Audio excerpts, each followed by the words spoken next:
자셨으면 우리 한 목소리를 함께 읽겠습니다. 또한 너희가 이 시기를 알거니와 자다가 깰 때가 벌써 되었으니 이는 이제 우리의 구원이 처음 믿을 때보다 가까웠습니다. 밤이 깊고 낮이 가까웠으니 그러므로 우리가 어둠의 일을 벗고 빛의 갑옷을 입자. 낮에와 같이 단정히 행하고 방탕하거나 술 취하지 말며 음란하거나 호색하지 말며 다투거나 시기하지 말고 오직 주 예수 그리스도로 옷 입고 정욕을 위하여 육신의 일을 도모하지 말라. 아멘. 농부는 때를 알고 준비된 삶을 살아갑니다. 가을에 추수를 하여 들여놓고 그 가운데서 가장 좋은 것을 선별해서 종자를 준비해 놓습니다. 그리고 추운 겨울을 지나면서 쥐부를 놓아 병충해를 예방합니다. 논밭에 거름을 준비하여 놓습니다. 그리고 봄이 되면 씨를 뿌리기 전에 밭을 고르고 퇴비를 뿌려 파종할 준비를 합니다. 그리고 준비된 씨앗을 심어 풍성한 가을을 기대하게 되어집니다. 여름을 통과하는 과정 속에서도 거름을 준비해 놨다가 적당한 때에 거름을 주고 김을 메워주면서 풍성한 가을을 기대하게 되어지는 것입니다. 풍성한 가을이 되면 곡식을 거두어 드리기까지 늘 준비된 뭔가 준비한 일을 한다는 말이에요. 그러니까 가을이 되면 또 곡식을 거둬서 뭘 준비합니까? 다음에 씨 뿌릴 거를 준비해서 가장 좋은 것을 골라서 종자를 준비해 놓게 되어집니다. 농부는 여러분 굶어 죽어도 종자로 만들어 놓은 종자를 여러분 씨앗을 베고 죽을지언정 결코 그 종자를 먹지 않는다라고 합니다. 누군가가 다시 그 씨앗을 뿌려서 다시 거둘 수 있게 하기 위해서 그리하는 것입니다. 이렇게 준비해서 가장 적절한 때에 씨를 뿌리고 가장 적절한 때에 거름을 주고 가장 적절한 때에 거두는 이 것들이 늘 준비된 삶을 살아가는 그 모습이 농부들의 모습이고 일상이라는 말입니다. 농부가 씨 뿌릴 때를 놓치게 되어지면 그 해의 농사는 망치게 되어지는 것입니다. 우리가 신앙생활을 하는데도 동일한 것을 적용해 볼 수 있습니다. 하나님이 여러분에게 은혜를 주실 때가 있는 거예요. 하나님이 은혜를 주실 때에는 여러분에게 여러분 선한 마음을 갖게 하세요. 여러분에게 하나님께서 은혜를 주실 때 어떤 은혜를 주시느냐? 여러분 말씀을 깨닫는 은혜를 주실 때가 있고 그 말씀을 깨닫는 대로 순종케 하시는 은혜가 있고 어떤 때는 기도하게 하시는 거예요. 하나님이 이 은혜를 주시기 위해서 기도하게 하시는 거예요.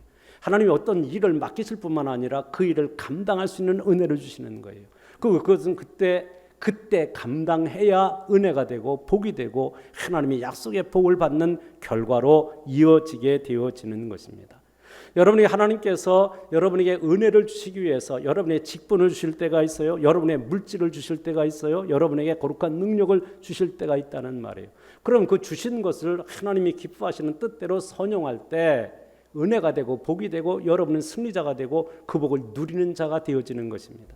그러나 하나님이 주시는 것을 악용하면 선용하지 못하고 악용하게 되어지면 오히려 하나님이 복 주시기 위해서 준비되었던 것들이 여러분을 해하고 그것이 하나님의 진노 아래 놓이게 되는 결과로 이어질 수도 있다 하는 말씀인 것입니다. 그러므로 여러분 하나님이 주신 기회, 하나님이 주신 때에 하나님이 나를 어떤 직분을 주실 때, 하나님이 내게 어떤 물질을 주실 때, 하나님이 내게 무언가를 하게 하실 그때에 이런 충성해야 되는 거고 헌신해야 되는 거고 하나님이 기뻐하시는 그 선한 역사에 아름답게 쓰임이 될 때 여러분이 하늘과 땅에 약속된 그 은혜와 그 사랑과 그 복을 받아 누리면서 승리의 삶, 형통의 삶을 살아가게 되어진 줄로 확실히 믿습니다. 그러므로 이 하나님의 때를 아는 사람은 여러분 하나님의 말씀을 주실 때 그 말씀을 잘 먹는 사람이에요. 여러분 생각해보세요. 하루에 밥 세 끼를 찾아 먹는 것처럼 하나님의 말씀을 챙겨 먹는 사람이 은혜 받을 준비된 그릇이 되어지는 거예요. 여러분 날마다 깨워서 기도하는 사람이 하나님의 말씀 속에 약속된 은혜와 복을 받을 수 있는 그릇으로 준비되어지는 거예요. 하나님이 주신 직분을 따라 사명을 따라 충성하며 헌신하며 달려가는 그 사람이 하나님이 주실 은혜의 복을 받을 준비로 여호와 이레의 복을 받을 사람으로 준비되어져 가는 과정 속에 있다 하는 말씀인 것입니다. 하나님이 어떤 사명을 줄 뿐만 아니라 하나님이 기도하게 하시는 까닭은 하나님이 응답을 통해서 여러분에게 주실 것이 있다는 의미가 되어지는 것입니다. 그러므로 하나님이 어떤 기회를 내게 주셨든지 오늘 시대를 살아가는 오늘 나에게 어떤 기회, 어떤 은혜를 주시기 위해서 무언가를 기회를 주셨다면 그 기회를 붙잡고 그 기회 안에서 그 시간 안에서 하나님의 선한 일에 헌신하며 충성할 때 여러분 약속의 복을 받아 누리는 즐거움을 체험하게 될 줄로 확실히 믿습니다. 그렇다면 하나님이 오늘 이 시간에 내게 은혜를 주시기 위하여 준비된 것은 무엇일까 하는 것을 여러분이 생각하면서 오늘 말씀을 나누기를 원합니다. 지금 여러분 오늘 시간에 여러분 무엇을 해야 된다고 생각하십니까? 오늘 내가 무엇을 하며 살아야 된다고 생각하십니까? 또한 여러분 지금 무엇을 위해서 그렇게 열심히 달려가고 있습니까? 라고 하는 질문에 여러분 스스로 오늘 말씀을 통해서 답을 찾아가는 가운데 지금은 어느 때인가? 지금은 무엇을 할 때인가? 지금은 내가 하나님의 은혜와 약속된 복을 받기 위해서 어떤 삶을 살아가야 되는가를 오늘 말씀에서 답을 찾고 여러분이 그 답을 찾았다면 그 말씀대로 살아서 그 말씀 속에 약속된 풍성한 은혜를 누리는 그 풍성한 은혜를 경험하는 은혜가 있기를 주의 이름으로 축원합니다. 먼저 주님 말씀하시는 오늘 말씀 속에서요. 지금은 어느 때인가라는 질문을 던지고 있습니다. 지금이 어느 때인가 11절을 읽습니다. 11절 같이 있습니다. 또한 너희가 이 시기를 알거니와 자다가 깰 때가 벌써 되었으니 이는 이제 우리의 구원이 처음 믿을 때보다 가까웠음이라. 아멘. 여기 이 시기를 안다 할 때 이 시기라고 하는 이 단어가 이 시기라는 단어가 어떤 단어냐면 이 헬라어에는요 시간이 두 가지 개념이 있어요. 두 가지 개념인데 우리가 지금 현재 흘러가고 있는 이 수평적인 시간을 말할 땐 크로노스라고 표현을 합니다. 그 다음에 그 수직적인 시간이 있습니다. 하나님이 일정한 시간을 정해놓은 때를 표현할 때는 카이로스라고 하는 시간을 사용하게 되어집니다. 지금 이런 헬라어를 다 설명할 시간은 없고 먼저 이해해야 될 것은 여기 보통 우리가 쓰는 시간은 크로노스라는 시간은 수평적으로 지금 계속 흘러가는 시간을 말하는 거예요. 근데 이 카이로스라고 하는 이 지금 현재 이 시간의 개념은 어떻게 얘기하냐면 예를 들면 봄에 씨를 뿌린다 그러는 그 봄 전체가 바로 씨 뿌려야 할 때를 알려주는 그 때를 표현하는 그 시간을 표현하는 거예요. 예를 들면 여러분의 그 자녀가 여러분의 혹은 학생들이 지금 대입을 준비하고 있다 그러면 지금 현재 뭐 해야 되는 거예요? 지금이 대입이 이제 12월 달에 가서 시험을 치게 되면 그때를 위해서 지금 뭐 할 때요? 공부로 대입을 준비할 때 바로 그 시기를 표현하는 말이라 이 말이에요. 근데 여기에서 이 시기라고 하는 것은 어떤 시기를 말하냐? 여러분이 여러분에게 선한 목적을 가지고 어떤 일감을 맡겨서 그 일을 하게 하시는 때를 말하는 거예요. 그러니까 이 시기가 어느 때냐라고 할 때 지금 현재를 표현하는 말이에요. 지금 현재가 어떤 때냐라고 묻고 있는 거예요. 지금 현재를 여러분이 현재 지금 어떻게 생각하십니까? 지금 현재 지금 역사 가운데 흘러가고 있는 2021년도 지금 2월이 여러분의 삶 속에서 어떤 때, 어떤 시기로 인식되고 있느냐 하는 말씀입니다. 이때 여기서 이 기록상에서 지금이 어떤 때냐라고 했을 때 그 질문은 지금 주님의 재림이 가까이 오고 있는 때다 하는 말씀을 하고 있는 거예요. 그럼 주님의 그 재림이 가까우고 있는 이때에 여러분은 어떻게 살아야 되겠습니까? 라는 질문을 던지면서 이렇게 살아야 됩니다라고 하는 답을 주고 있는 내용이 오늘 그 말씀의 내용이라는 말입니다. 그 여러분이 지금 이 시대에 지금 여러분이 하나님의 역사가 여러분 창세에서부터 지금 주님이 재림하실 때 이 시대를 살아가고 있는데 근데 여러분이 살아가는 이때가 바로 내가 지금 태어나서 지금 죽기까지 요 때를 요 시기를 어떻게 살아야 되냐고 묻는 거예요. 또 다른 한편에서는 지금 현재 여러분이 역사의 벽보를 보고 있습니까? 그럼 지금 역사가 진행되고 있는데 이 역사가 어떤 시대냐?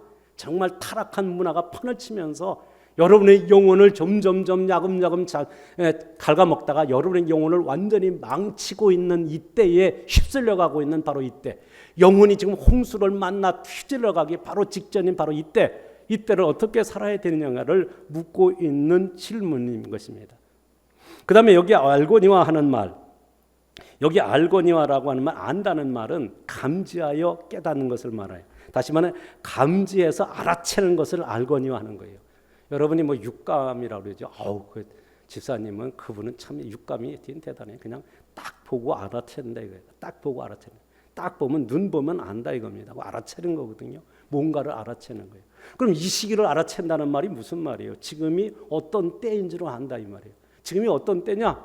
주님의 재림이 각일각 다가오고 있는 이때다라고 말하고 있는 거예요. 그럼 주님이 재림이 가까운다면 그러면 우리가 어떻게 살아야 되느냐 하는 답을 여기서 가르쳐 주고 있는 말씀으로 이어지게 되어지는 것입니다. 그러니까 이때가 종말의 때라고 하는 것은 이 시기가 어느 때냐? 종말의 때를 살고 있다는 거예요. 그럼 이 시대를 안다는 것은 바로 주님의 재림의 시간이 각일각 다가오고 있는 이때를 표현하는 말인 것입니다. 근데 그걸 알아채려야 되는데 여기 말씀하는데 알거니와 하는 말은 감지해서 알아챈다는 뜻인데 알아채지 못하는 거예요. 알아채지 못하니까 어떻게 해요? 자기가 지금 죄악에 휩쓸려 가고 있는지도 모르는 거예요. 지금 주님이 이거 하지 마라라고 하는데 자기가 지금 하지 말라는 짓을 하고 있는 것도 모르고 있는 거예요. 그럼 어떻게 되겠어요? 주님이 가라는 대로 반대 방향으로 가고 있겠죠. 주님이 하라는 일에 하지 않고 죄 짓는 일, 하나님의 진노와 심판을 부르는 일을 하게 될 것이라는 말입니다. 그러니까 주님의 재림을 가까우고 있는 이때를 어떻게 살아야 되느냐라고 했을 때 먼저 이 시기가 어떤 때인지를 먼저 알아야 되지 않겠어요? 여러분은 지금 이 시기가 이때가 어느 때라고 생각을 하고 있습니까? 오늘 여기 말씀에서 뭐라고 표현해요? 이 시기가 어느 때라고 알거니와 자다가 깰 때다 이렇게 표현했어요. 자다가 깰 때라. 그럼 이 말의 표현은 지금 잠자고 있다는 말이거든요. 여러분이 지금 잠자고 있으면 안 되고 깨어나야 할 때라고 말하고 있는 거예요. 그럼 여러분 자다가 깰 때라고 했다고 하면 이때 이 잠은 여러분이 지금 육체적인 잠을 표현하는 게 아니고 영적인 잠을 표현하고 있는 거거든요. 다시 말해서 이것은 영적인 각성을 촉구하는 영적인 잠에 대해서 말하고 있는 거예요. 영적인 잠이 무엇입니까? 죄악의 잠을 말하는 거예요. 세상의 죄와 짝하고 먹고 마시는 죄악의 밤을 말하는 거예요. 육신의 소욕을 따라 살아감으로 영적인 감각을 상실한 채 세상 술에 취해서 자는 밤을 말하는 거예요.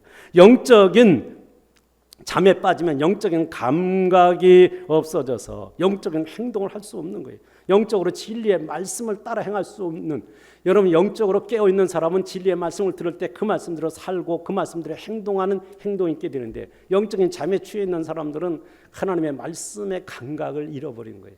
그래서 그 말씀대로 살려는 의지가 없는 거예요. 여러분 이것이 영적으로 얼마나 비참한 상태인지를 여러분이 잘 모르고 있습니다. 여러분의 마음 가운데 예수님께서 문을 두드리고 계시는데 그런데 그거 그냥 깊이 세상 술에 취해서 세상 죄악의 밤에 취해서 지금 자고 있었고 아무리 예수님이 두드리셔도 감각이 없는 거예요. 아무 상관없는 거예요. 여러분이 깨어 있다면 여러분 여러분의 마음의 문을 주님이 두드리실 때에 그때 여러분이 열고 영접을 하게 되면 그러면 어떻게 되겠어요? 여러분이 주님 앞에서 영적인 여러분의 양심이 작동을 하게 되어지면 그러면 하나님 앞에 회개하고 바른 삶을 살고 하나님이 기뻐하시는 뜻대로 살고자 하는 거룩한 열정과 더불어서 하나님이 기뻐하시는 삶을 살기 위해서 최선의 노력을 기우는 모습으로 갈 거예요. 그런데 자다가 깨야 되는데 깨지 못하고 깨어있지 못하고 계속해서 잠든 상태가 되어버리는 거예요. 얼마나 비참하냐? 성령께서 여러분의 마음속에서 탄식하면서 네가 가는 길은 지금 잘못된 길이야. 내가 가는 길은 망할 길이야. 내가 가는 길은 하나님의 진노와 하나님의 심판을 부르는 길이야. 우리의 심령 가운데 계신 성령께서 말할 수 없는 탄식으로 말씀하시는데도 그거 못 듣는 거예요. 너무 죄악의 잠에 깊이 빠져서 세상 술에 취해가지고 그냥 잠들어 버려서 깨어있지 못하는 거예요. 그러면 어떻게 될까요? 하나님 말씀을 경청하지 못하고 하나님 말씀을 경청하지 못하니 여기 앉아 있어도 여러분의 영적인 감각이 잠들어 있으면 그러면 말씀을 들어도 아무런 의미가 없어요. 말씀을 들어도 아무런 깨우침이 없어요. 말씀을 들어도 그 말씀대로 살아야겠다는 의지가 없는 게 되어지는 거예요. 그러나 주님의 말씀 안에서 주님께 깨어있는 사람은 여러분 하나님의 말씀을 들을 때 각성하지요. 주님 말씀을 들을 때 회개할 건 회개하고 내가 잘못된 길에 어떤 방향을 틀어서 하나님이 말씀하시는 그 방향으로 가게 되어질 거예요. 여러분의 잠들어 깨어있는 사람이라면 기도로 주님과 교통하며 교제하면서 이 악한 세대를 이기고 승리하는 승리자의 삶을 살아가게 되어질 거라는 말입니다. 여러분 깨어있는 사람은 주님이 이 시대에 나를 나게 하셔서 이 시대를 살게 하신 그 선하신 목적이 무엇인가를 따라서 하나님 내게 주신 사명 따라서 내게 주신 일감 따라서 헌신하며 충성하며 살아가게 될 것입니다. 근데 자다가 깰 때라고 말하는데 여전히 세상 술에 취해서 깊이 잠들어 있는, 영적으로 이 잠에 취해 있는 이 상태에 있는 사람들을 향하여 이제 깨워 일어나라고 말씀하고 있는 것입니다. 그 다음에 또 뭐라고 해요? 지금이 어떤 때에 자다가 깰 때가 벌써 되었으니 이는 이제 우리의 구원이 처음 믿을 때보다 가까움이라 라고 말합니다. 여기에 구원이 가깝다라고 하는 말의 개념은, 이런 구원은 내가 예수를 처음에 믿어서 구원받는 그 구원을 말하는 게 아니에요. 여기서 이 구원이라는 것은 예수님이 재림하심으로 인해서 우리의 몸이 신령한 몸으로 변환되어서 완성된 구원, 완전한 구원을 말해요. 이 땅에 들어서 썩기도 쉽고 부패하기 쉽고 죄짓기 쉬운 이 육체가 아니고, 구원, 완전한 구원이 이룰 때는 바로 신령한 몸, 천국에서 영생할 수 있는 그 몸으로 변화되어진 바로 그때가 영원한 구원을 이룰 때인데, 바로 그때가 가까이 오고 있다는 거예요. 그때가 언제예요? 예수님이 재림하실 때를 말하는 거예요. 주님이 재림하실 때가 가까이 오고 있는 건 분명하거든요. 여러분, 시간이 갈수록 분명히 각일각 다가오고 있는 것이 분명한 것입니다.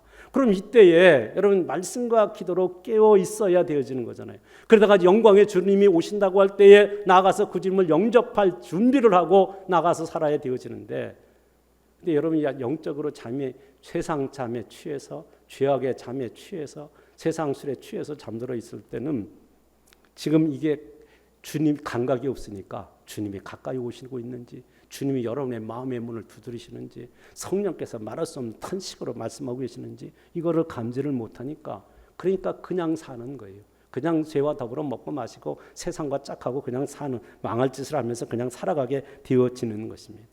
근데 진정으로 깨어있는 사람은 언제 주님이 오신다 할지라도 영접할 준비를 하며 사는 사람이 영적으로 깨어있는 사람이다 하는 말이에요.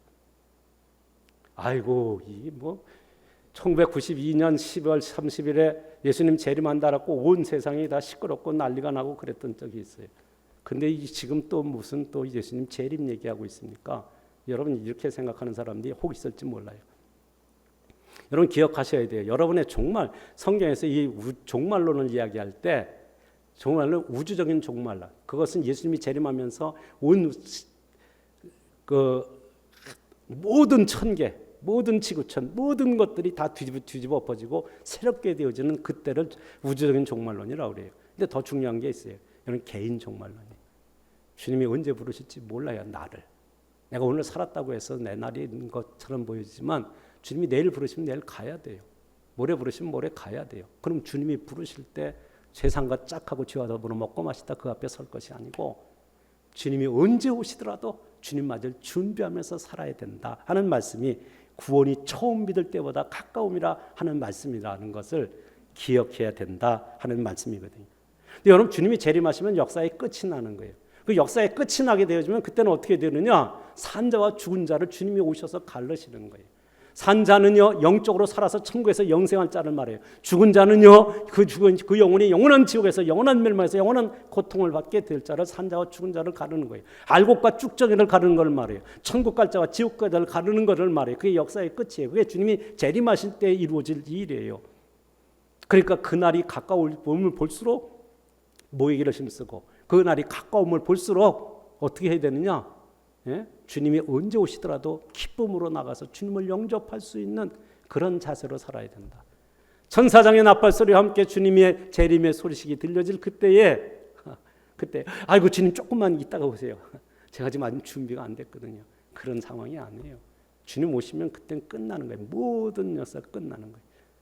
그래서 주님 말씀하시기를 둘이서 같이 밭에서 일하다 하나는 가고 하나는 남는다라고 했어요. 주님이 언제 올지 모르는 거거든요. 둘이서 잠을 자다가 하나는 가고 하나는 남는다라고 표현했어요. 그 말은요, 둘이 같이 잠을 자고 있는데 예수의 준비가 된 사람은 주님이 재림하실 때에 신령한 몸으로 변화돼서 천국에 입성하게 될 거고, 준비되지 않는 사람은 그냥 그 상태에서 영원한 멸망으로 가게 될 것을 성경이 말씀하고 있다는 것입니다. 근데 여러분이 지금 어떻게 살아가고 있느냐 하는 거거든요. 지금의 이 시기를 알고 있느냐 하는 거고요. 그럼 이때에 어떻게 살아야 되느냐라고 하는 것을 알고 있느냐라고 묻고 있는 건데, 노아 때의 사람이 어땠습니까? 소돔과 고모라 성이 망할 때 어떻게 했습니까?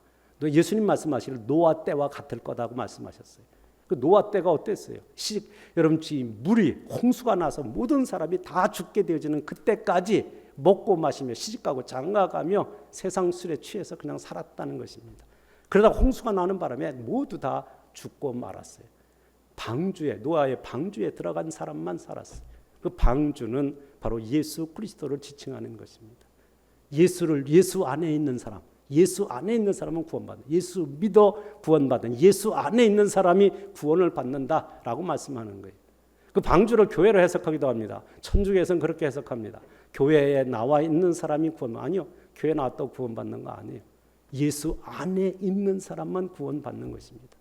그러니까 여기서 자다가 깰 때가 되어졌다, 구원의 날이 처음일 때보다 가까이 왔다 하는 말은 주님이 지금 재림할 때가 가기가 다가오고 있는 이때를 여러분 어떻게 살고 있느냐 하고 하는 거예요. 그럼 주님이 재림할 때가 가까이 오고 있는 현재 오늘 어떻게 살아야 됩니까? 라고 했을 때 오늘 여기 말씀 12절에 보면 밤이 깊고 낮이 가까웠다라고 말씀합니다. 밤이 깊어지면 밝은 날이 가까워지고 있는 것을 말합니다. 여기 밤은요, 영적인 무지와 불신앙의 밤으로 표현되어지는 말이에요. 그리고 성도들에게 있어서는 이 밤은 죽음을 통하는 것 같은 고통과 고난과 역경을 말하는 거예요. 무슨 얘기냐면 주님이 계름이 가까울 때가 되어지면 여러분 영적으로 신음하는 거거든요. 온갖 타락한 문화 속에서, 그리고 여러 가지 사탄에 가져다 주는 여러분을 공격하는 그런 가운데서도 그 가운데서 여러분 믿음을 지키기 위해서 사투를 하고 싸움을 하는 거거든요. 그러니까 이 싸움을 하고 있는, 영적인 싸움을 하고 있는 이 사람은 밝은 날 주님이 재림하셔서 속히 이 어두움을 물리쳐 주시고 여러분에게 밝은 날 천국에서 영원한 기쁨, 영원한 행복을 누릴 수 있는 그곳으로 인도해 주기를 갈구하는 그 밤이거든요. 근데 여러분 중요한 것은 이 밤이 가까운 밤이기는 아직은 밤인 거예요. 그러므로 아직은 뭐에서요? 깨어 있어야 할 때고 아직은 영적인 전투를 해야 되는 거예요. 그러므로 여러분 신기 1전에서 영적으로 무장을 하고 악한 사탄의 권세와 싸우면서 최후 보루까지 주님이 재림하시는 그날까지 영적인 전투를 쉬지 않고 승리 행진을 해야 되어지는 거예요. 근데 여러분이 한눈 팔다가 사탄의 공격을 받아 쓰러지게 되면 그러면 어떻게 되나요? 지금까지 신앙생활하는 거 아무 쓰임도 없고 아무 의미 없는 것이 돼버리고 마는 거예요. 그것이 요한계시록에 구체적으로 하나씩 증거되고 있는 말씀 가운데 하나입니다. 그러므로 여러분 한눈 팔다가 적의 공격을 받고 사탄의 공격을 받고 쓰러지면 안 되도록 어떻게 정신적으로 깨어 있어야 되고, 사탄이 어떤 공격을 해와도 넉넉하게 이길 수 있는 말씀과 기도로 무장되어진 삶을 살아야 된다고 말씀하고 있는 것입니다. 그 말씀을 12절에 말씀하는 거예요. 12절에 뭐라고 말합니까? 같이 있습니다. 밤이 깊고 낮이 가까웠으니 그러므로 우리가 어둠의 일을 벗고 빛의 갑옷을 입자라고 말합니다. 어둠의 일이 무엇입니까? 어둠의 일은 벗어버리고 옷에 더럽고 추악하고 악한 것들이 더덕더덕 붙은 이 누더기 같은 이 옷을 벗어버리고, 그리고 뭐로 입어요? 빛의 갑옷을 입어야 된다라고 말씀하고 있잖아요. 근데 여러분 여기서 어둠의 일이 뭐예요? 13절에 말합니다. 13절에 보세요. 낮에와 같이 단정히 행하고 방탕하거나 술 취하지 말며 음란하거나 호색하지 말며 다투거나 시기하지 말고 라고 말해요. 이게 어둠에 속한 더러운 옷을 6가지로 표현하고 있습니다. 6가지가 있는데 둘씩 짝을 이루고 있는 모습을 보게 되어집니다. 그러니까 이 둘씩 짝을 연결되는 것을 옷을 벗듯이 이런 것들을 훌훌 벗어버리고 빛의 갑옷을 입어야 된다라고 말씀합니다. 그럼 먼저 어둠의 일, 우리가 벗어버려야 할 옷이 어떤 옷입니까? 여기 방탕과 술 취함, 음란과 호색, 다툼과 시기로 나타났어요. 여기 방탕과 술 취함, 이 방탕이라고 하는 단어는 세상 풍조에 그냥 떠밀려 가되 목적 없이 방향 감각 없이 그냥 휩쓸려 다니는 걸 말해요. 예를 들면 술에 취한 사람들이 술 취해가지고 같이 그냥 어깨 동무하고 고래고래 소리지고 이리 갔다 저리 갔다, 무슨 목적이 있는 게 아니야. 저기 가서 한 잔 더 해, 저기 하면서 이렇게 목적 없이 방향 감각도 없이 그냥 휘물어 다니는 게 방탕이라는 단어예요. 그렇다면 이 방탕이라는 단어는 우리가 지금 천국 가는 하나님의 백성인데 그 가는 길, 그 목적 이걸 잊어버리고 그리고 세상 술에 취해서 흥청거리고 살아가는 그 상황에 대하여 방탕이라고 표현했어요. 그 다음에 술 취함이라고 그랬잖아요. 이 술 취함은 이 방탕으로 가는 여러 요소 가운데 한 가지를 지적하는 것입니다. 술 취하게 되면요, 방탕하게 되어지는 거예요. 무질서, 무절제한 행동을 하게 되어진다는 말이에요. 절제하지 못하고 마시게 되어짐으로써 결국은 방탕하게 되어지고, 결국은 자기의 몸을 죄 짓는 데 내어지고, 결국은 망할 길을 가서 망하게 된다고 말씀하고 있는 것입니다. 여러분 그 당시에 술은요, 그게 술은 포도주라고 성경에 기록되는 그 술은 아주 그 알코올 거의 없는, 그건 순수하게 뭐냐면 음료수였어요. 근데 이것을 더 발효를 시키면 그게 알코올 성분이 높아지면서 그걸 먹게 되면 취하게 되잖아요. 근데 그것을 취하도록 먹으면 안 되는데 그걸 취하도록 먹고 그 다음에 그 술에 취해서 수리시키는 대로 사탄이 그걸 틈타고 그 마음에 들어와서 악을 조장하는데 그때 그냥 같이 휩쓸려 가게 되어지면 잘못된 행동을 하게 되면 그러면 결국은 망할 짓을 하다 망하게 된다는 것입니다. 그러므로 이런 방탕과 술 취함에 속해 있는 이 옷을 벗어버려라 하고 말씀하는 거예요.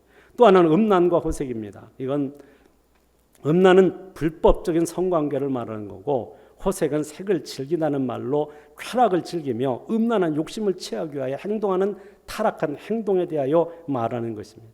그 당시에는 이게 우상 숭배하는 자들이 합법적으로 일을 해냈어요. 우상 숭배하는데 그 우상 숭배하는 여자 사제들이 그 뭐 창녀 같은 창녀라고 봐도 뭐 아무 문제. 그렇게 해서 거기에서 같이 신을 즐겁게 한다는 미명 아래 인생들이 온갖 거기에서 음란한 행위를 함으로써 그래서 이런데. 근데 이 문제는 이런 것들을 여러분 그런 것들이 그 사람들은 뭐 합법화해서 한다 할지라도 예수 믿는 사람들까지 이 짓에 동참하게 되어지는 것이 그 역사 속에 있어 왔던 일이라고 말하고 있는 것입니다. 그러니까 이런 문화에 편승해서 더러운 죄를 지어서는 안 된다는 걸 말하는 거죠. 그러므로 이런 음란하고 부도덕한 생활을 어둠에 속한 것이므로 이것을 빨리 벗어버려라 라고 말씀하고 있는 거예요. 여러분 이 말씀을 지금 바울 사도가 안 믿는 사람한테 이 얘기하고 있는 게 아니에요. 믿음의 사람들에게 지금 이 세상 술에 취해가지고 세상 취하게 낙을 누리면서 살아가고 있는 인생들이 너희들 지금 그러다가 주님이 재림하시면 너희들 그냥 그걸로 끝이야. 그걸로 끝나는 거야. 정신 바짝 차리고 살아야 돼 하고 이야기하고 있는 거예요. 또 보세요. 그 다음에 다툼과 시기. 다툼은 싸우는 걸 말합니다. 왜 싸울까요? 시기심 때문에 싸운다는 거예요. 그 싸움의 원인이 시기심이라는 말입니다. 시기심이 뭐예요? 남이 가진 재능이나 능력이나 남이 가진 것을 못마땅하게 생각하고 이유 없이 욕심이 많아서 그래서 다른 사람이 잘 되는 꼴을 못 보는 거예요. 그래서 옛날에는 사촌이 땅을 사면 배가 아팠는데 요새는 사촌이 땅을 사면 눈이 아픈 거예요. 못 보겠대. 꼴을 못 보겠는 거예요. 그게 인간이 가지고 있는 악한 속성이라는 거예요. 그래서 결국은 뭐 하는 거예요? 다른 사람이 가진 거, 다른 사람이 나보다 나은 거, 다른 사람이 나보다 잘 되는 거 이걸 못 보는 거예요. 그래서 잘 되는 사람이 있으면 끌어내리고 시기심이 자꾸 작동을 해서 악한 말을 하고 그리고 그 사람들에게 부정적인 말을 하고 공격하고 결국은 시비 걸고 그러다가 싸우는 게 시기심이에요. 그러니까 이게 뭐 하는 거예요? 이게 망할 짓이다 하는 말이거든요. 근데요, 이 시기심에 관한 거, 이 싸움, 이게 시기심, 싸움, 이거는요, 예수 믿는 사람들도 뭐 별반 다르지 않아요. 예수 믿는 사람들이 여기에 많은 경우에 빠져 있어요. 그 집사님 정말 헌신하고 충성하더니 하나님의 사랑받고 하나님의 복을 받아서 그 애들이 그렇게 잘 된대. 하는 사업도 정말 잘 된대. 그런 기뻐하고 즐거워 같이 감사해야 되는데 그거 뭐 하고 뭔가 꼬투리를 잡아서 깎아내려야지 직성이 풀리는 거예요. 그냥 뭔가 다른 사람 잘 되는 건 배가 아파서 못 견디겠는 거예요. 그래서 그것을 시기심이 작동을 하게 되면 자꾸 그냥 껄건드리고 자꾸 그 사람에 대해서 험담을 하고 그렇게 해서 결국은 싸움하게 되는 거예요. 왜 그럴까요? 육신의 소욕을 따라서 행동하는 모든 악한 마음과 행동이 여기 표현은 다툼과 시기심 때문에 그렇다라고 하는 거예요. 앞에서 말했던 방탕이나 술 취하며 음란과 호색 이런 것들이 바로 우리의 육신의 소욕을 따라 나타나는 타락한 행동 양식들인데 이거를 그 더러워진 옷을 벗어버리듯이 훌훌 벗어버려라 라고 말씀하는 것입니다. 그리고 뭐 하라고요? 빛의 갑옷을 입어라 라고 말합니다. 빛의 갑옷이 뭡니까? 빛의 갑옷은 영적인 전투에 필요한 의의 옷을 말하는 거예요. 빛의 갑옷은 영적으로 무장을 하여 악한 세상을 이기고 사탄의 괴계의 공격을 이기고 승리하게 위하여서 입어야 할 옷을 말하는 거예요. 이 옷은 에베소 6장 10절에서 20절에 나타난 말씀을 보면 하나님의 전신갑주를 입으라라고 말씀했어요. 말씀과 기도로 무장을 해서 도전해오는 사탄의 괴계를 깨트리고 사탄의 권세를 이기고 승리할 수 있기 위하여 빛의 갑옷을 입으라고 말씀을 했던 것을 말하는 것입니다. 여러분이 영적으로 무장되어 있어야 사탄이 여러 가지 여러분의 마음을 유혹하고 여러분의 생각 속에 들어와서 악한 사상이 여러분 쥐짓도록 만들고 세상과 짝하게 만들고 세상 술에 취해서 흥청거리다가 망할 길을 가도록 사탄이 역사를 하는데, 그것을 이기려고 하면 내가 영적으로 깨어 있어야 되는 거고, 영적으로 깨어 있다는 것은 여러분 진리로 무장되어 있는 거예요. 하나님의 전신갑주를, 빛의 갑옷을 입고 있는 거예요. 여러분, 빛이 비치면 어둠을 물러가게 돼 있어요. 내가 예수님의 빛을 받고 있다면 어둠을 물리칠 힘이 내 안에 있는 것이 분명한 것입니다. 그런데 내 안에 그것이 없다는 것은 여러분 예수님의 빛 아래 있지 않은 거예요. 여러분 예수님의 빛을 받아 반사해서 어두운 세상을 밝혀야 되는데 그걸 못하고 있다는 증거가 되어지는 것입니다. 여기 그래서 낮에와 같이 여기 단정히 행하고 그랬잖아요. 여기 낮에는 윤리적으로나 도덕적으로 문제가 될 만한 행동을 스스로 자제하는 것을 말하는 것입니다. 왜냐하면 남의 눈이 무섭기 때문에 그런 거예요. 그러나 밤이 되면 앞에서 말했던 단정히 행하지 않고 여기 방탕과 술 취함과 음란과 허색과 다툼과 시기가 난무하게 되어지는 거예요. 그래서 성도는 낮의 사람들인 거로 낮에와 같이 단정하게 행할 것을 말해요. 여기 단정히 해야 한다는 말은 예의 있게, 질서 있게, 규모 있게, 윤리나 도덕적으로 문제가 되지 않게 바르게 말하고 바르게 행동하는 것을 말하는 것입니다. 여러분 이런 얘기하면 그러면 여러분 그거 다 맞아 다 맞아 동의하고 제청해. 근데 그게 잘 안 돼요. 내 마음에는 원인데 육신은 원인데 그대로 안 되는 거예요. 여러분 왜 안 된다고 생각하십니까? 내가 그거에 대해서 회개도 하고 뭐 여러 번 했는데 안 돼, 안 바뀌어. 맨날 그거 하고 있는 모습이 우리의 모습일 수 있다는 것을 기억해야 되어집니다. 그거 왜 안 될까? 그래서 그걸 하는 방법을 가르쳐 주신 말씀이 무슨 말씀이냐? 14절의 말씀이에요. 14절의 말씀 같이 있습니다. 오직 주 예수 그리스도로 옷 입고 정욕을 위하여 육신의 일을 도모하지 말라. 아멘. 예수 그리스도의 옷을 입어야 된다는 거예요. 예수 그리스도의 옷 입으라는 말씀이 무슨 뜻이에요? 문자적으로는 예수 그리스도를 보여주는 옷을 입으라는 뜻이에요. 원문의 뜻은 예수 그리스도를 보여줄 수 있는 옷을 입으라 이 말이에요. 여러분 내가 이 옷을 입었는데 뒤에서 보니까 내 옷을 누가 다른 사람이 입었는데 저 보니까 뭐 뒤통수도 같고 옷 입은 거 보니까 목사님 같아 보여지는데 그거 보여주는 거예요. 그런데 여러분 예수 그리스도를 옷 입고 있으면 다른 사람이 볼 때 그 예수님의 옷 때문에 예수 같은 성도죠. 예수님을 닮은 성도죠. 예수님의 모습을 보여줄 수 있는 그리스도의 향기가 나고 예수 그리스도의 빛을 반사하고 주님의 모습을 보여줄 수 있는 삶을 사는 거예요. 이 원문의 뜻은 또 다시 직역을 하면 유니폼을 입으라는 뜻이에요. 유니폼. 영어 성경에서 그렇게 번역했어요. 유니폼을 입으라는 거예요. 유니폼을 입으라. 유니폼은 언제 있습니까? 학생들이 교복을 입는 것 같은 거고, 유니폼을 입는 또 운동선수가 운동할 때 입는 게 유니폼이라 이 말이에요. 그러면 예수 믿는 사람은 단체로다가 옷을 딱 입어갖고 등어리다 예수 그리스도 이렇게 써가지고 다니란 말인가? 그런 뜻이 아니에요. 여기 예수 그리스도를 옷 입으라라고 하는 이 말씀의 의미는 그리스도와 연합된 삶을 살아가라. 그리스도의 성품을, 그리스도의 인격을, 그리스도의 삶을 보여줄 수 있는 삶을 살아가라 하는 말씀이거든요. 그 말씀을 어디서 말하고 있느냐? 갈라디아서 3장 27절입니다. 같이 읽습니다. 누구든지 그리스도와 합하여 세례를 받은 자는 그리스도로 옷 입었느니라. 아멘. 이 옷을 그리스도로 옷 입는다는 말은 그리스도와 연합되고 그리스도와 하나 되는 것을 말해요. 근데 언제 예수 믿는 사람이 그리스도 하나가 되어졌느냐? 세례받을 때 그랬다는 거예요. 세례받았다는 것은 옛사람을 벗어버리고 새 사람을 입는 게 세례받는 거거든요. 그때 세례받는다고 할 때 세례받는 의미는 나의 옛사람을 십자가에 못 박아버리고 주님 부활하신 것처럼 나는 새 사람으로 거듭난 사람으로 거듭난 것을 표현하는 거예요. 그럼 여러분이 거듭난 게 맞다면 여러분은 그리스도로 옷 입은 사람이라 이거예요. 그 말은 옷 입었다는 말은 그리스도의 인격과 성품을 닮은 그리스도인이 되어졌다는 말을 하고 있는 것입니다. 거듭난 성도가 입어야 할 의의 옷을 말하는 것입니다. 예수님의 성품, 예수님의 인격을 닮은 것으로 표현되어지는데 바로 예수님의 온유와 겸손과 사랑의 성품을 가진 성도가 될 것을 말씀하는 것과 경건과 거룩과 의롭건 삶을 살아갈 것을 가르치는 말씀이 그리스도로 옷 입었다 하는 말씀인 것입니다. 그러므로 그리스도의 옷을 입은 사람은 어둠에 속한 일을 하지 않죠. 어둠이 이미 빛인데 내 안에 예수 그리스도의 빛이 거울을 받은 거예요. 여러분 예수 그리스도의 빛이 내게 비춰지면 그러면 나는 거울처럼 빛을 반사해서 어둠 속에 살고 있는 사람들에게 생활로 보여주는 게 이게 그리스도인 된 삶의 모습이거든요. 옛날에 그 6.25 때 그 순교한 목사님이 유재원 목사님이란 분인데 그분이 지은 요일가가 있어요.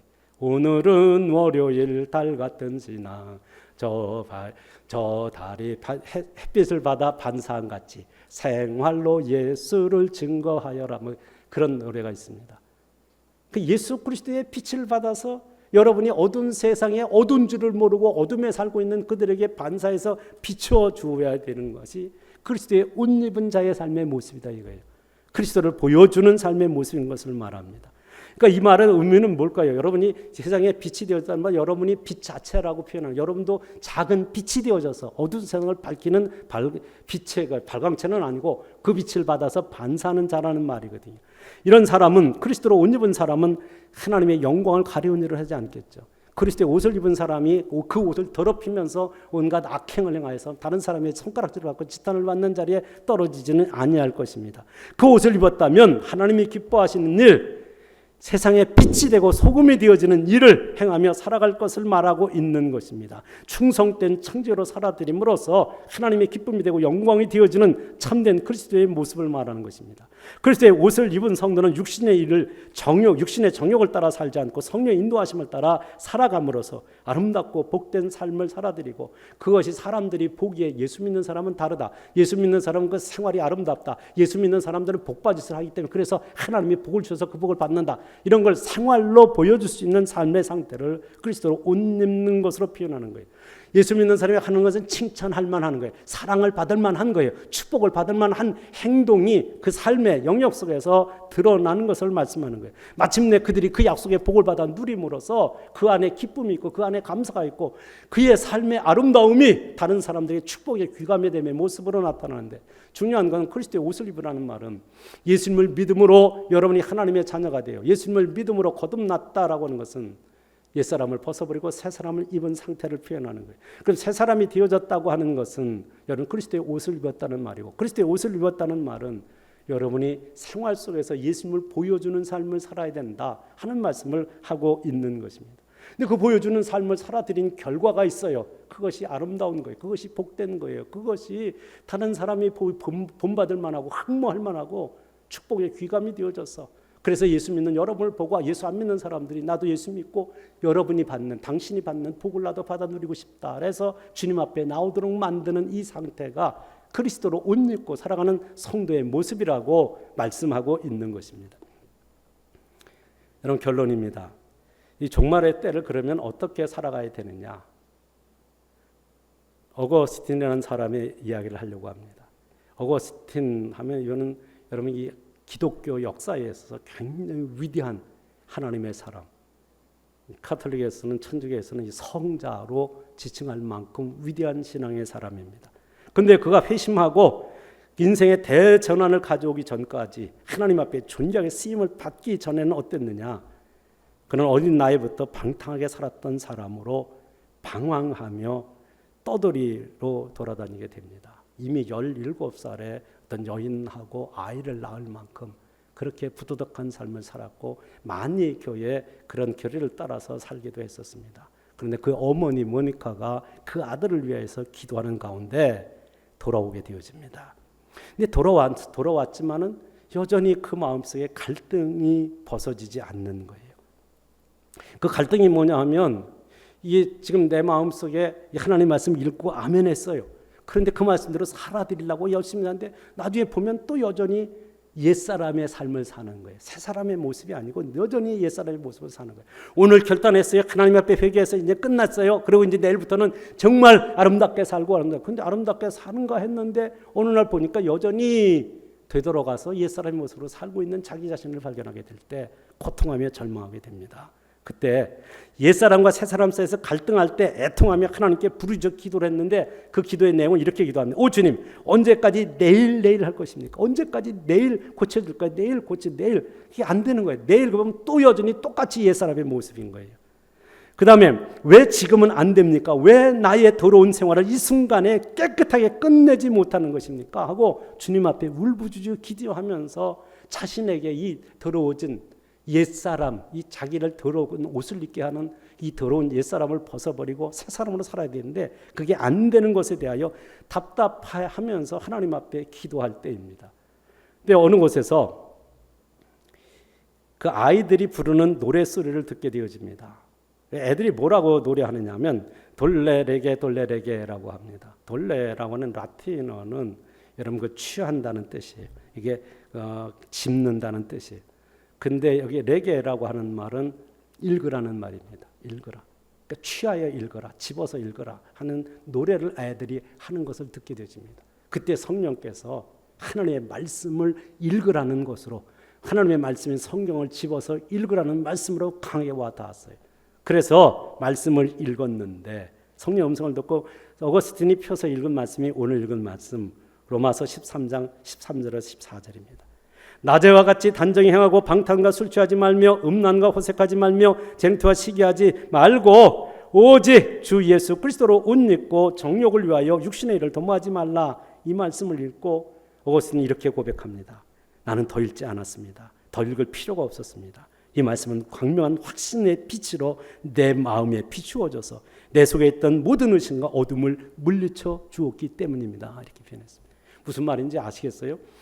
자기가 지금까지 갈등하고 있어요. 옛사람과 새사람 사이 갈등하고 있어요. 맨날 그걸 갈등하며 살아가고 있는 거예요. 회개했는데 또 그 짓을 하고 있고 회개했는데 또 그 짓을 하고 있고, 그러니 여전히 옛사람에 사는 거지 자기 새사람으로 변화됐다고 생각했는데 보면 갈등하고 있었는데 이 말씀을 읽는 순간에 더 읽을 필요가 없었다는 거예요. 아, 내가 왜 이 옛사람에 매여 살고 있는가를 알게 되어지는 거예요. 내가 그리스도로 옷 입어야 되는데, 그리스도의 옷을 입어야 되는데, 그리스도의 성품을 가지고 그리스도의 삶을 살아내야 되는데 자꾸 옛사람에 끌려다는 모습이었던 거거든요. 그럼 여러분 옛사람을 벗어버리는 것 가운데 여러분이 여기서 소개된 그런 것을 벗어버리고 그 다음에 뭘 한 거예요? 벗어버리는 것만 열심을 했는데 예수 그리스도 옷 입는 걸 못한 거예요.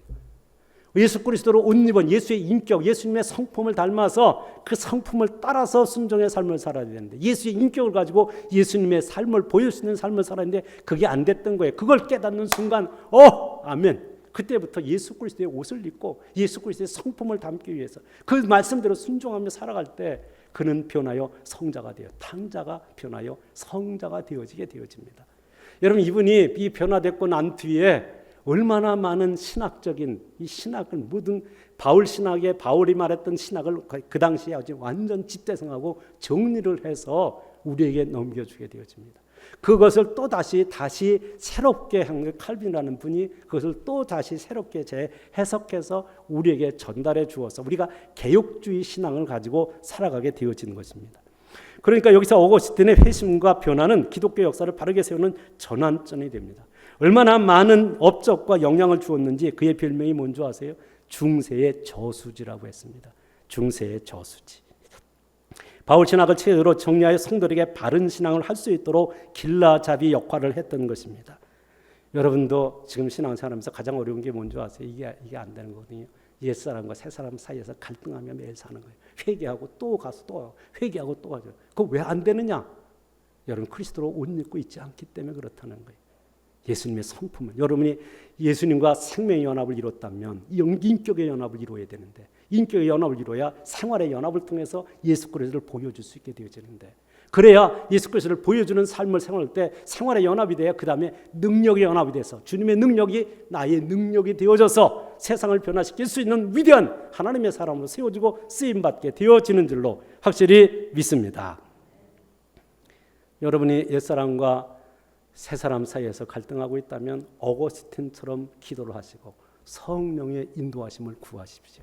성령께서 여러분의 마음을 터치하셔서 여러분의 마음 가운데 있는 더럽고 악한 욕망들, 이 세상에 속하 있는 세상 술, 여러분의 영혼을 미혹하여 멸망시키고자 하는 이 사탄의 괴교 속에 들어있는 악한 사상들, 이 타락한 문화들, 이런 것들을 내 영혼 속에서 성령께서 쫓아내시고, 그리고 예수 그리스도가 내 안에 들어오셔서 내 영혼을 지배하게 될 때 그분의 인격의 연합을 이루어서 그분이 기뻐하시는 생활에 연합된 삶을 살아가게 될 때 여러분의 삶 속에는 위대한 능력이 나타나서 주님의 권세가 내 권세 되어져서 하나님의 거룩한 역사를 이루는 축복의 증인으로 살아가게 되어진 줄로 확실히 믿습니다. 오늘 여기 나타난 말씀 바로 앞절에 세 절이 있는데 8절, 9절, 10절이 있습니다. 거기에는 여러분 사랑의 완성인 그러니까 율법의 완성인 사랑의 삶을 살아갈 것을 앞에서 말했어요. 그리고 난 뒤에 사랑의 삶, 하나님을 사랑하고 영혼을 사랑하는 사랑의 실천적인 삶을 사는 가운데 어떻게 해야 되어지느냐? 지금의 때를 분별하라는 거예요. 지금이 어느 때냐? 지금이 어느 때냐? 지금 여러분 어느 때인 줄 아세요? 이 악한 사상이 세상을 지배해서 지금 이 타락한 문화가, 여러분 이 타락한 문화를 법으로 만들어서 사람들을 타락시키면서 여러분의 가정을 파괴하려는 이 사탄의 음모가, 이 사탄의 활동들이 지금 정치권에 그냥 그대로 팽배되어져 있는 그런 시대를 살아가고 있습니다. 여러분의 가정을 파괴하는 그 법이 뭘까요? 여러분 동성애 같은 거 이런 거 얘기, 진짜 기가 막힐 일이 생길 겁니다. 데려와서 남자애가 남자애 데려와서 저 결혼 허락해 주십시오. 결혼하겠습니다.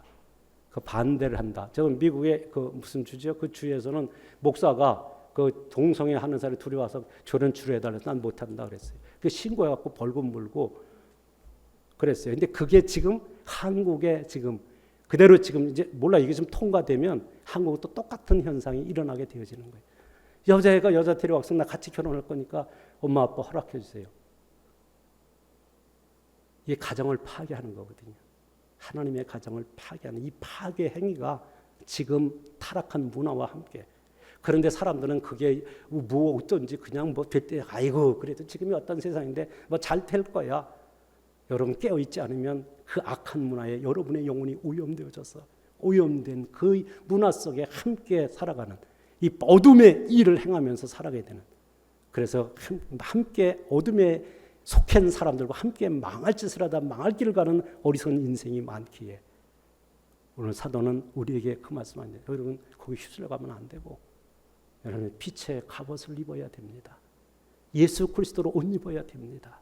그래야 여러분이 이 땅에서 승리할 뿐만 아니라 많은 사람의 축복의 귀감이 돼서 여러분에게 주어진 사명, 죽은 영혼을 살리고 그 죽은 영원한 멸망길을 가는 그 영혼을 천국으로 인도하는 이 선한 역사에 여러분 쓰임을 받을 수 있기에 그리스도로 옷 입고 승리의 삶을 살아가려고 명하고 있는 것입니다. 오늘 지금 이 시대를 여러분 시대를 분별하세요. 이 시대가 어떤 때인가를 분별하세요. 그리고 이 시대에 하나님이 나를 살게 하셨다면 이 시대를 살게 하신 하나님의 나를 향하신 선하신 목적이 무엇인가를 깨달으십시오. 그리고 그 목적을 따라 살아갈 때 여러분의 삶은 승리의 길이 될 거고 하나님이 함께 하시고 하나님이 도우시고 하나님의 능력과 권세와 약속하신 축복으로 함께 하셔서 여러분을 통해서 하나님이 영광을 받으실 줄로 믿습니다. 그 하나님의 그 축복의 통로로 복음의 통로로 하나님이 기뻐하시는 선한 역사에 존귀하게 쓰임을 받는 위대한 복음의 사람들, 그리스도의 사람들, 그리스도로 옷 입고 승리하는 그 사람의 모습이 오늘 예배하는 여러분 한 사람 한 사람의 모습이기를 우리 구주 예수님의 이름으로 축원합니다.